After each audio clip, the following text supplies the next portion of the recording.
My eyes are quite open now because I've got the light in a way that it's okay for me. But on a daily basis, my eyes don't open properly. I think they're open, but they're not. Mm. And also, I really didn't know that I did this.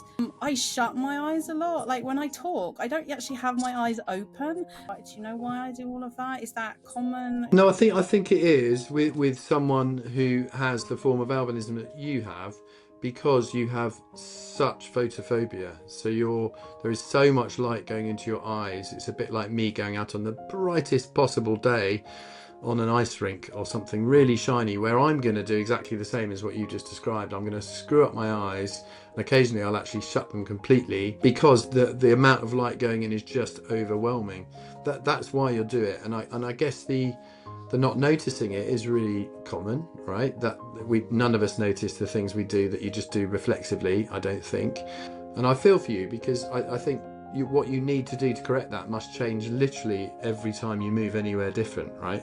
Because you say right now, sitting in front of me, your eyes are open, but if you go and answer the front door, suddenly you're in a different lighting situation, or if the lights go down, you're suddenly in a different lighting situation. It must be a constant thing you have to deal with. Yeah, like just walking down the stairs. I just sometimes do that. Like Yes. it's so hard, and it's really hard to explain to people. One of the things that we often talk about is that people don't know how things work in your body. Why would you?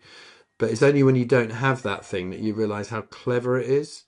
And the way your body, when you have an iris with lots of pigment in it and a normally pigmented eyeball generally, the way it constantly updates from the environment in terms of shutter size, if you like, so changing the brightness level.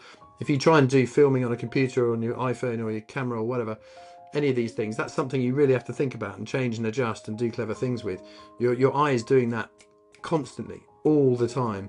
So when you don't have that ability, then that's why you have a problem with things that people without albinism would just breeze through and not even realise why they haven't had a problem with it. I suppose people always say about coming out the cinema in the afternoon, don't they? So you've been in the cinema in the afternoon, it's really dark, and you go outside and you go, wow, it's bright.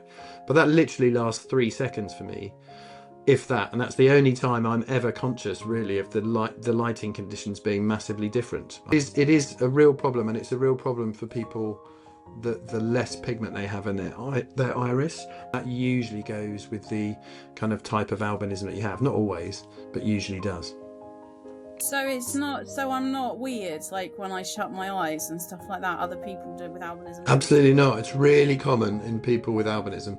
You're not weird. You're not weird. That is not one of the reasons why you're weird. Is that what I mean? No, I was going to say there are multiple reasons. Okay, that's fine. We'll stick with that then. Let's stick with that. Fair enough. Remember, none of these things are as noticeable to everyone else as they are to you, right? It's a bit like when you have a squint and if your eye points in a different direction, often that can be so subtle, nobody notices, or 1 in 50 people might notice.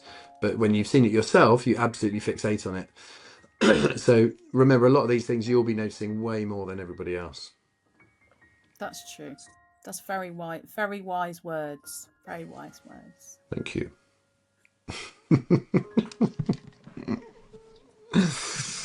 Oh, goodness.